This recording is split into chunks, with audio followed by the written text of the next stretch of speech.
The morning mist still clung to the ancient stones of Buckingham Palace when the discovery was made. A junior staff member, tasked with updating the official palace directory, noticed something that would send shockwaves through the British establishment. Queen Camilla's name had vanished from the internal listings, not by accident but by deliberate action. What followed was a carefully orchestrated revelation that would expose the true power structure within the House of Windsor, confirming what many had whispered but none had dared to speak aloud. The future of the monarchy had already been decided, and it wasn't what the public expected. The autumn rain pelted against the tall windows of Buckingham Palace as Sarah Mitchell hurried through the corridors with her arms full of documents. As the newly appointed palace communications coordinator, she was still learning the intricate web of protocols that governed every aspect of royal life. Her task that morning seemed simple enough: update the internal staff directory to reflect recent changes in the royal household structure. Sarah had been working diligently in her small office overlooking the palace gardens when she noticed the discrepancy. She double-checked the computer screen, then looked at her printed notes, then back at the screen again. Queen Camilla's name was nowhere to be found in the official palace listings. Not in the senior staff directory, not in the ceremonial protocols section, and certainly not in the upcoming events calendar where her presence would normally be expected. At first, Sarah assumed it was a technical glitch. The palace's computer systems were notoriously outdated, and errors weren't uncommon. She called the IT department, explaining the situation to a bored-sounding technician who promised to look into it. But when he called back 20 minutes later, his tone had changed completely. "Miss Mitchell," he said carefully, "I've checked the system multiple times. The removal of Queen Camilla's entries wasn't a mistake. They were deliberately deleted yesterday evening by someone with senior administrative access. The digital trail shows the changes were made at 11:47 p.m. Sarah felt a chill run down her spine. She knew enough about palace operations to understand that changes of this magnitude didn't happen without explicit approval from the highest levels. Someone had made a conscious decision to erase Queen Camilla from the official palace records, and they had done it under cover of darkness. She spent the next hour discreetly investigating, calling various departments under the guise of routine updates. The pattern became clear quickly. The catering department had no instructions for Queen Camilla's dietary preferences.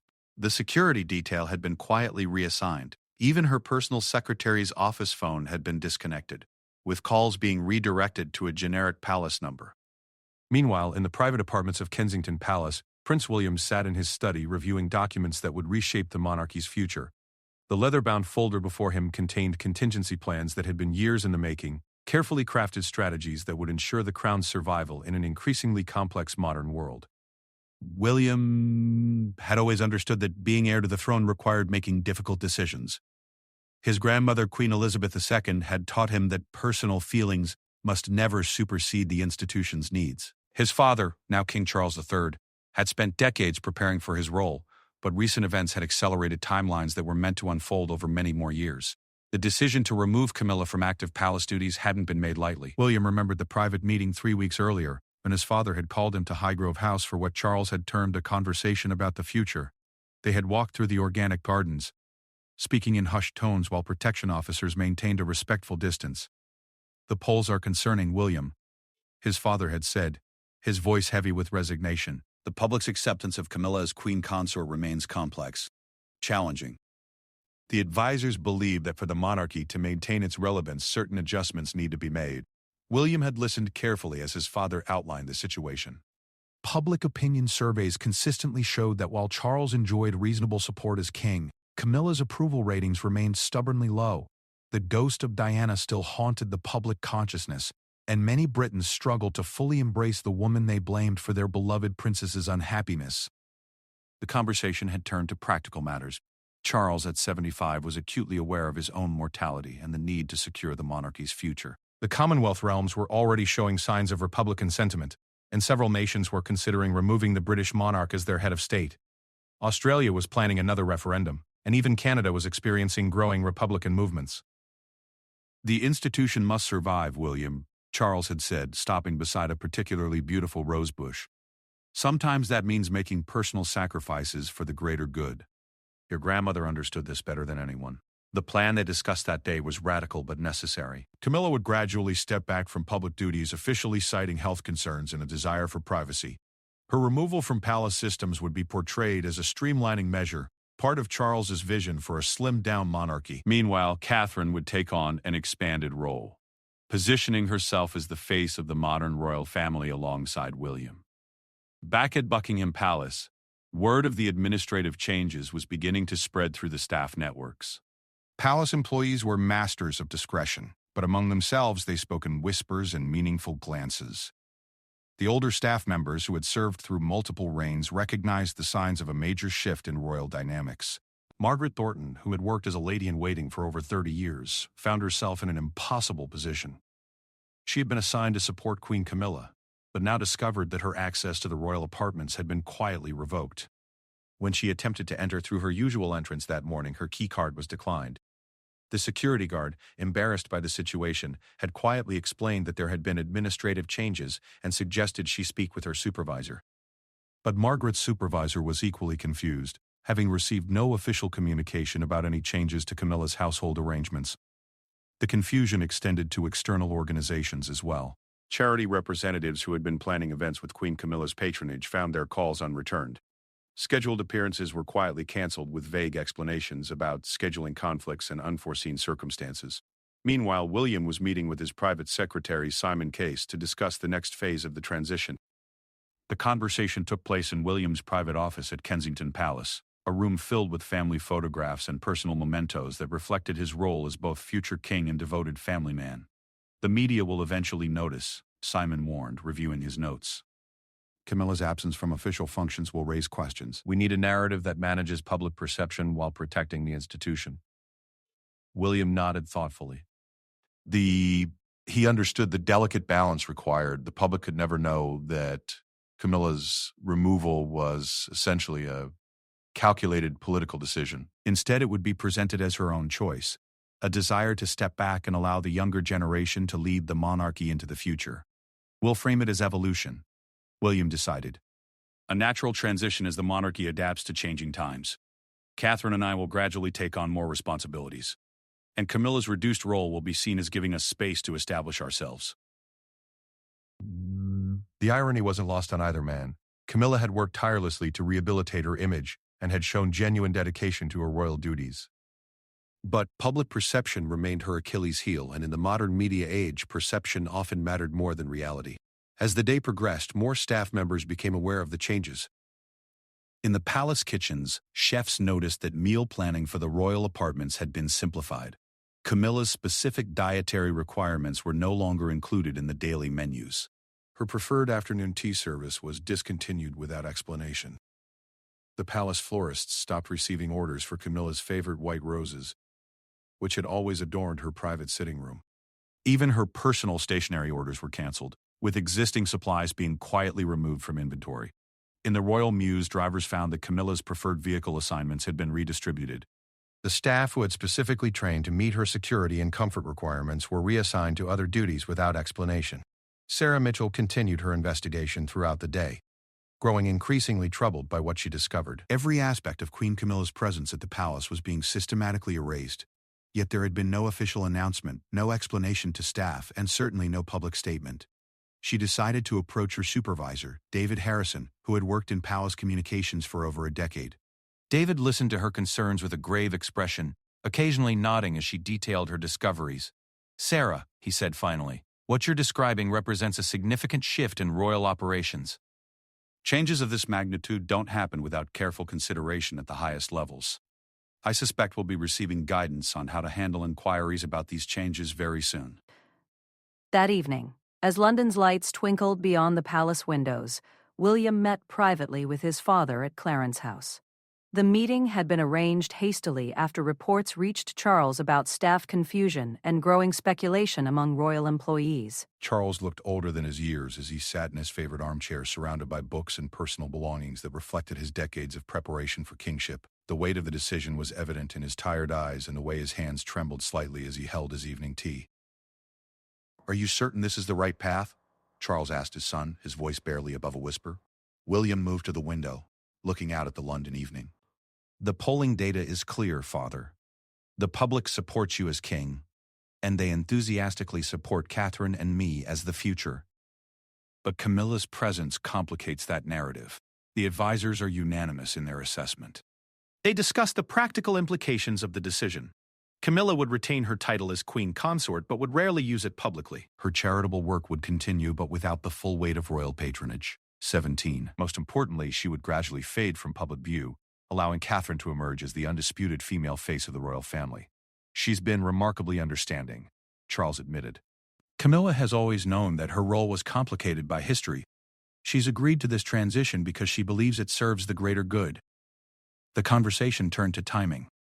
The changes needed to appear gradual and natural, not sudden or dramatic. Too abrupt a transition would raise questions and potentially create sympathy for Camilla that could backfire on the palace's objectives.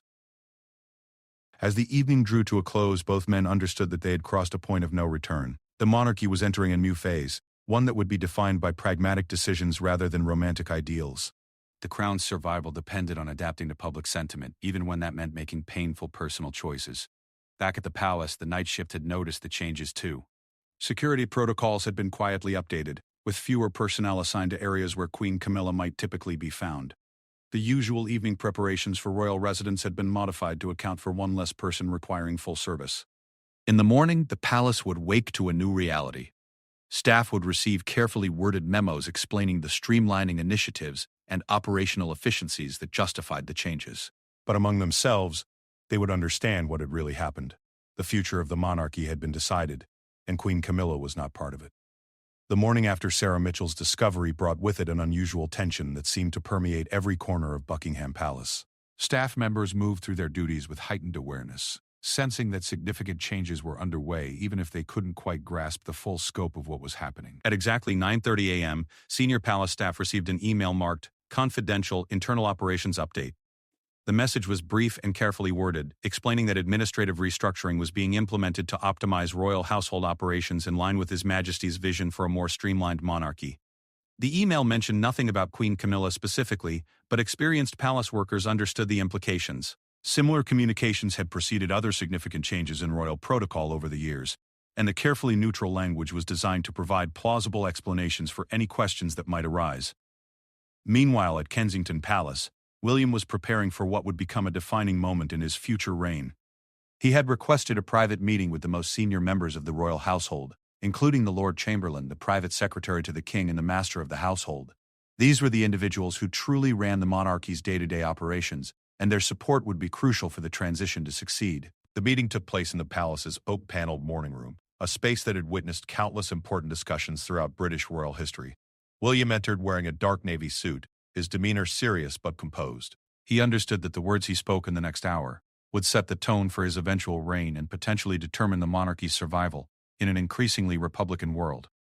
"Gentlemen," William began, taking his seat at the head of the polished mahogany table, "I've called this meeting to discuss the future direction of the crown and to confirm certain decisions that have been made regarding our operational structure." He spoke about public opinion polling, about the challenges facing constitutional monarchies worldwide, and about the need for the institution to adapt to contemporary expectations. "The data is unambiguous," William explained, referring to a folder of documents that had been placed before each attendee. "Public support for the monarchy remains strong when focused on my father as king and my family as the future. However, that support becomes more complicated when Queen Camilla's role is emphasized."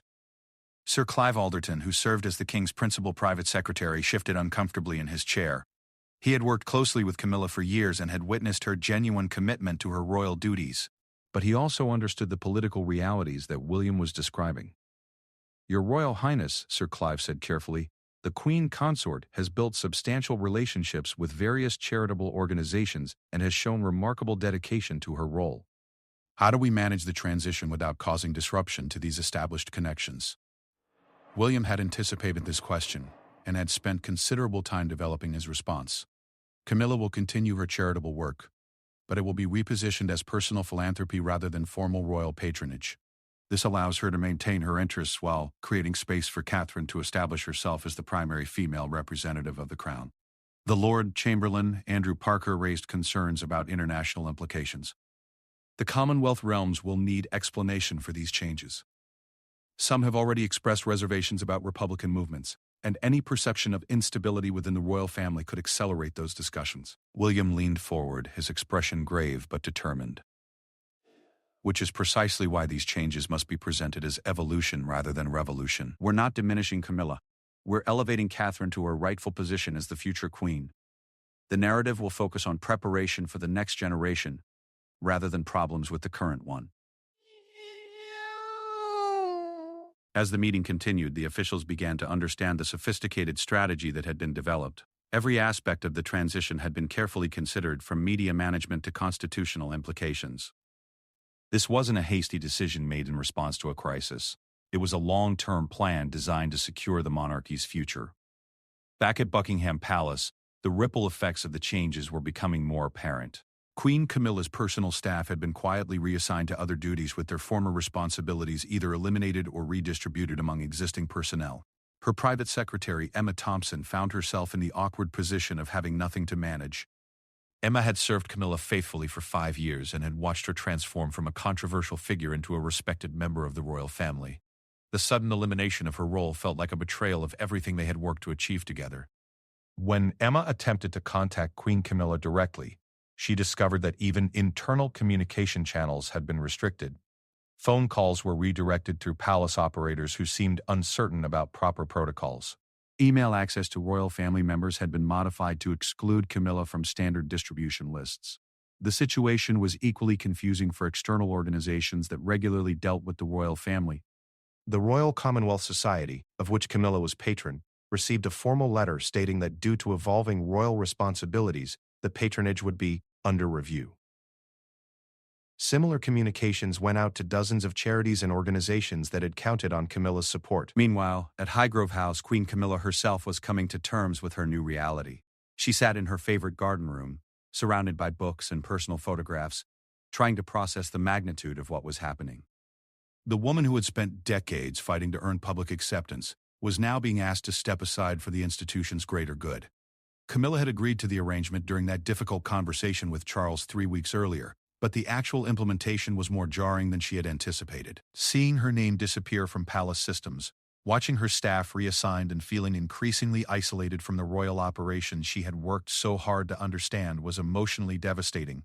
Yet Camilla also possessed the pragmatic wisdom that had helped her survive decades of public scrutiny. She understood that her association with the monarchy would always be complicated by history, and she genuinely wanted what was best for Charles and for the institution he had waited his entire life to lead. A knock on her door interrupted her thoughts. Charles entered, looking haggard and aged beyond his 75 years. The weight of the crown was evident in his stooped shoulders and tired eyes. "How are you managing, my dear?" he asked, settling into the chair beside her. Camilla managed a weak smile. "I'm adjusting. It's strange, feeling like a ghost in my own life. But I understand why this is necessary." She would return her title and would occasionally appear at major state functions where her absence would be too conspicuous. 16. However, her day-to-day role as queen consort would essentially cease to exist. "William has been respectful throughout this process," Charles assured her. "He understands the sacrifice you're making, and he's committed to ensuring that your transition is handled with dignity."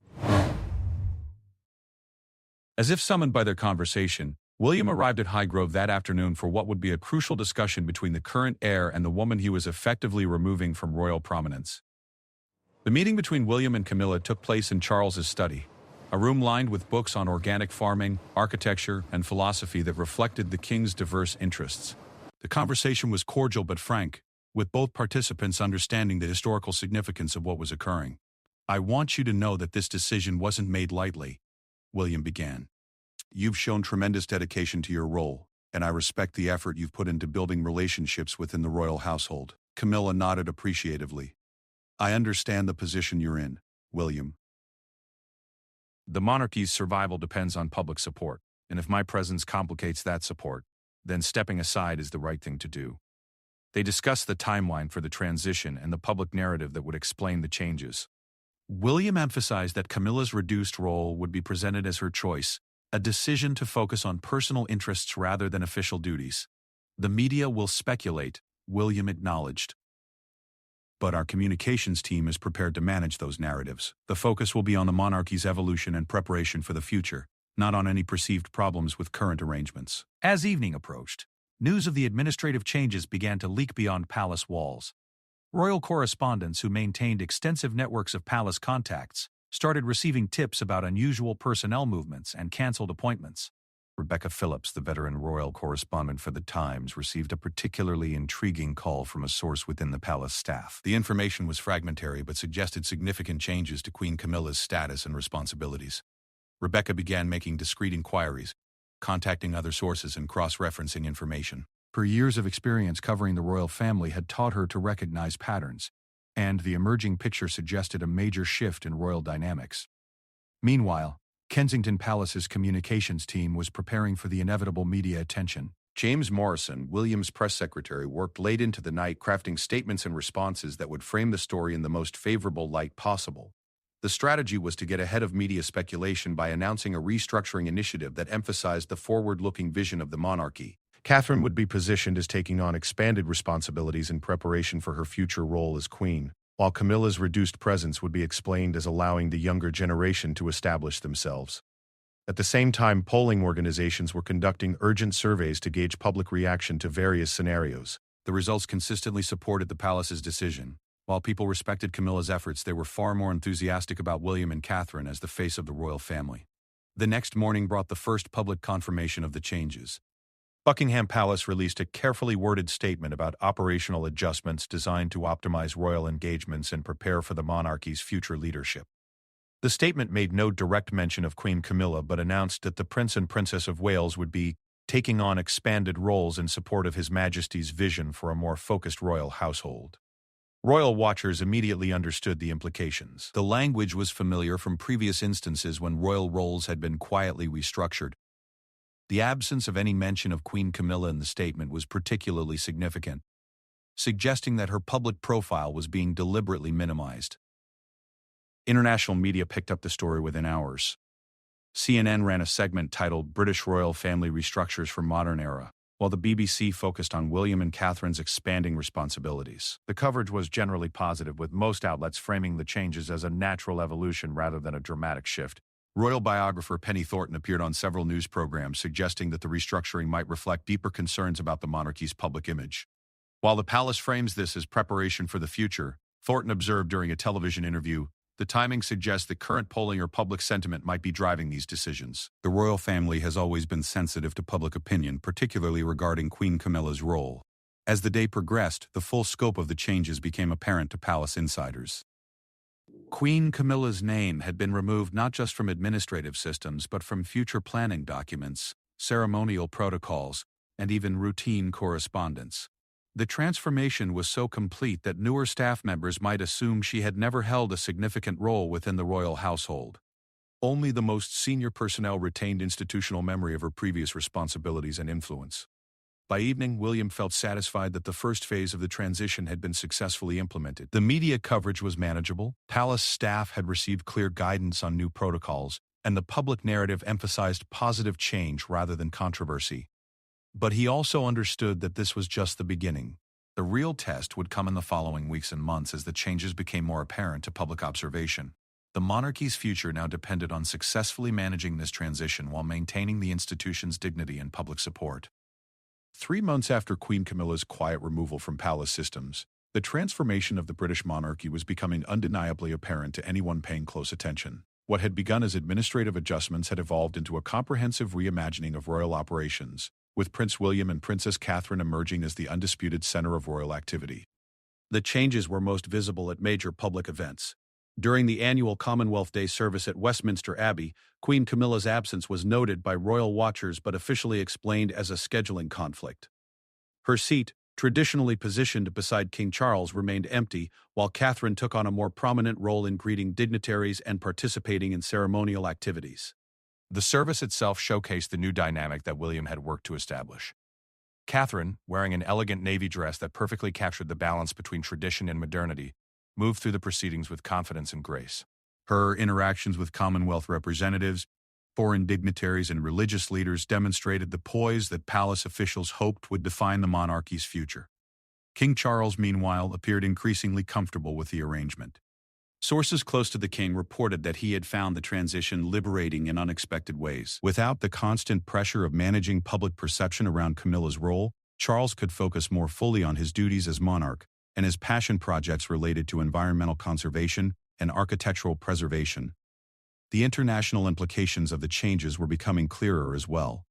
During a recent state visit from the President of France, the absence of a prominent queen consort was noted by diplomatic observers but ultimately viewed as insignificant given Catherine's impressive performance in her expanded role.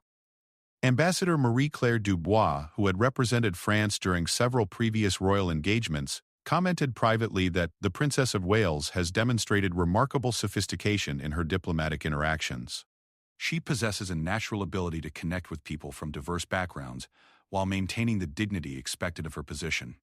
Meanwhile, at Kensington Palace, William was conducting a private meeting that would further solidify the new royal structure. Present were his most trusted advisors, including Simon Case, his private secretary, and Lady Susan Hussey, who had served the royal family for decades and understood the delicate balance required to maintain institutional stability.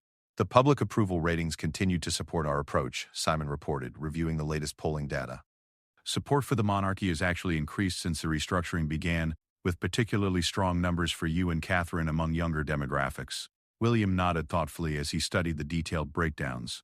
The numbers told a clear story. The British public was responding positively to what they perceived as a more focused, modern royal family. The emphasis on William and Catherine as the primary royal couple was resonating across all demographic groups, while the reduced visibility of Queen Camilla had apparently addressed some of the lingering concerns about her role. What about the Commonwealth realms? William asks. Are we seeing similar trends internationally? Lady Susan consulted her notes before responding. Australia's polling shows increased support for maintaining the monarchy, particularly among voters who had previously expressed Republican sympathies. The Australian Prime Minister's office has indicated that the recent changes have made their position more defensible politically. This was particularly significant given Australia's ongoing debates about becoming a republic. The fact that the royal family's restructuring was actually strengthening pro-monarchy sentiment in one of the most Republican-leaning Commonwealth nations validated William's strategic approach. The conversation turned to longer-term planning. William was already thinking about his eventual coronation and the image of monarchy he wanted to establish. The reduced role of Queen Camilla was just one element of a broader vision for a more streamlined, efficient royal institution. We need to continue positioning ourselves as a modern monarchy that serves the people rather than existing for its own sake, William explained. Every decision we make needs to reinforce the idea that we're evolving to meet contemporary expectations while preserving the best traditions of our constitutional system. Back at Highgrove House, Queen Camilla was finding her own way to contribute to this new reality. Rather than retreating entirely from public life, she had quietly developed a network of personal philanthropic activities that allowed her to pursue causes she cared about without the formal structure of royal patronage. Her work with literacy programs had continued, but now as a private citizen rather than as queen consort. The organizations she supported actually found this arrangement beneficial in some ways, as it removed the bureaucratic requirements that came with formal royal involvement while maintaining access to Camilla's genuine passion for their causes. Camilla had also begun working on a memoir that would eventually be published under her maiden name. The book, tentatively titled A Life in Service, would focus on her charitable work and personal growth rather than her controversial relationship with Charles. Palace officials had reviewed the manuscript and approved its tone and content. "I'm finding unexpected freedom in this new role," Camilla confided to her close friend, the Duchess of Devonshire, during a private lunch at Highgrove. "For so many years, everything I did was scrutinized through the lens of my relationship with Charles and my history with Diana. Now I can simply focus on the work that matters to me." The Duchess, who had known Camilla for decades and had watched her navigate the complexities of royal life, was struck by the genuine sense of relief in her friend's voice. "You seem more relaxed than I've seen you in years," she observed. This personal transformation was perhaps the most unexpected outcome of the royal restructuring. While the changes had been motivated primarily by political and public relations considerations, they had also freed Camilla to pursue a more authentic version of herself. Meanwhile, Catherine was thriving in her expanded role. Her schedule had increased dramatically, with multiple engagements each week that showcased her versatility and commitment. From visiting children's hospitals to hosting diplomatic receptions, she was demonstrating the kind of tireless dedication that the British public expected from their royal family. During a recent visit to a veterans rehabilitation center, Catherine spent over 3 hours meeting with patients, staff, and family members. Her genuine interest in their stories, and her ability to connect personally with people from all backgrounds, impressed everyone present. "She has that rare quality of making each person feel like the most important person in the room," observed Dr. Sarah Williams, the center's director.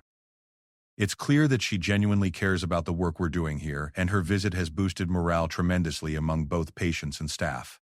These kinds of interactions were being replicated across Catherine's engagements, building a reservoir of goodwill that strengthened the monarchy's position. Palace officials were particularly pleased with the positive media coverage, which consistently portrayed Catherine as both glamorous and substantive. The strategic success of the transition was also evident in Parliament, where support for the monarchy had remained strong despite ongoing economic challenges facing the country. Prime Minister Keir Starmer had privately praised the royal family's thoughtful evolution and their commitment to serving the British people effectively.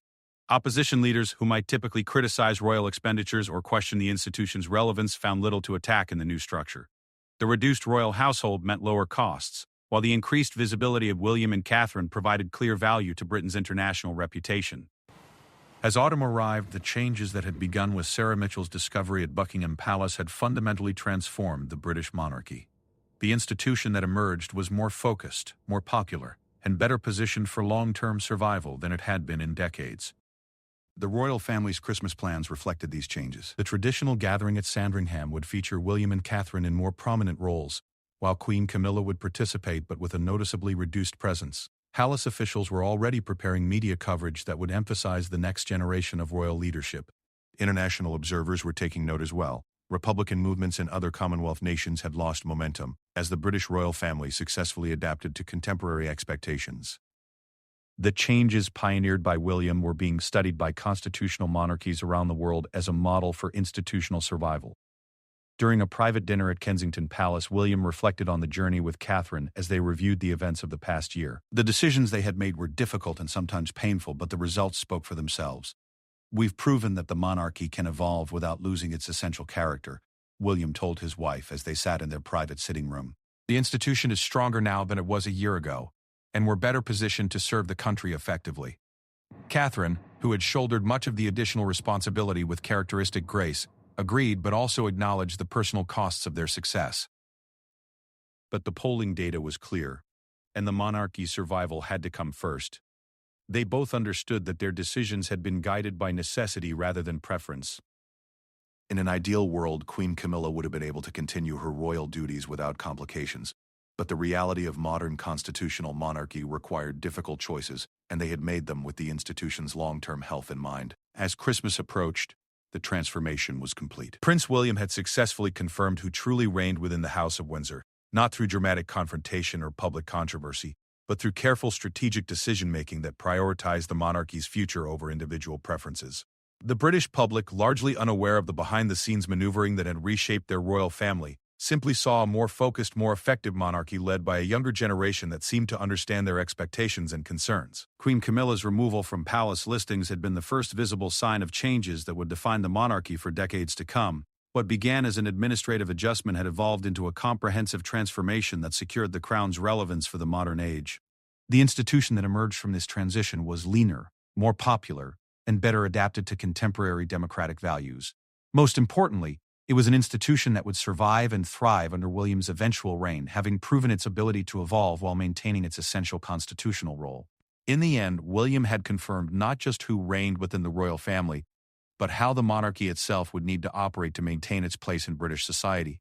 The decisions made during those crucial months would influence the Crown's approach to governance, public service, and institutional survival for generations to come. The palace listings that once included Queen Camilla's name now reflected a simpler, more focused structure that prioritized effectiveness over tradition.